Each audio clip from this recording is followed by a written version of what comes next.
The Honourable Leader of the Opposition. Who pays? Who pays for this latest $50 billion orgy of spending by this costly Prime Minister? We know who won't pay. It won't be those with trust funds that protect their millions of inheritance like the Prime Minister, nor the billionaires that invite him to their private Caribbean islands. They'll hide their money. You know who will pay? You will pay. You, the welder or waitress who can't pay your mortgage because he's inflated the mortgage rates. You will pay because he carbon taxed your food and now you can't feed your kids. Why should you pay for him?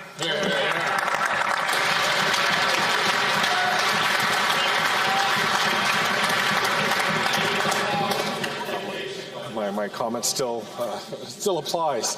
The Right Honourable Prime Minister. Mr. Speaker, it is interesting to see the lengths to which the Leader of the Opposition will go to avoid saying that he is choosing to stand with the ultra-wealthy, against the middle class, against young Canadians. When we first got elected and raised taxes on the wealthiest 1% to lower them for the middle class, the Conservative Party and that leader voted against it.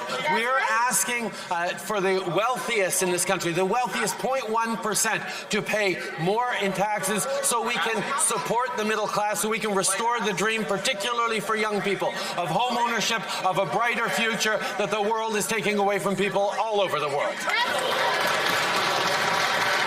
The Honourable Leader of the Opposition. Mr. Speaker, the Prime Minister likes to blame the world for the problems that he caused. He doubled the debt, doubled the rent, doubled mortgage payments, doubled the needed down payment, and now he's doubling down on the same costly mistakes that have made life unaffordable for Canadians. When will this Prime Minister realize that he's not worth the cost and that repeating the same thing 9 times and expecting a different result is the definition of insanity?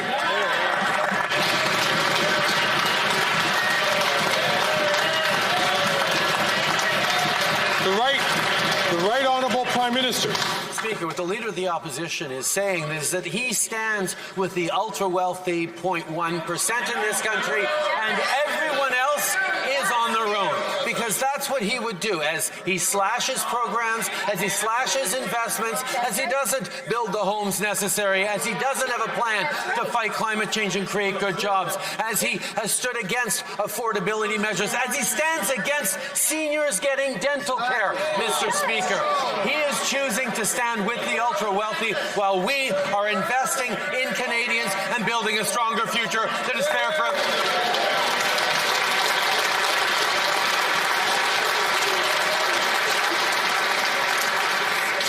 The Honourable Leader of the Opposition. Mr. Speaker, he is the ultra-wealthy.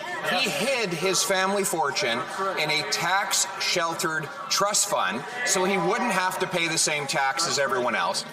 He vacations with the ultra-wealthy on their private islands in tax-preferred locations where they can hide their money and avoid paying their fair share here in Canada. And now he's paying off the ultra-wealthy by spending $54 billion on debt interest, more than on health care. Why give more money to the ultra-wealthy bankers and bondholders instead of the nurses and doctors?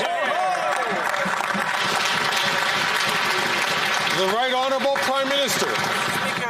This is a budget that invests in fairness for every generation by asking the ultra-wealthy to pay a little more. And, Mr. Speaker, the Conservative Party is choosing to stand with the status quo, stand with the ultra-wealthy, instead of saying, yes, we need to invest in young people. We need to build more houses. We need to support seniors with dental care. We need to create more spaces in childcare. We need to deliver hundreds of dollars a month tax-free in a disability benefit. These are the things we will be doing.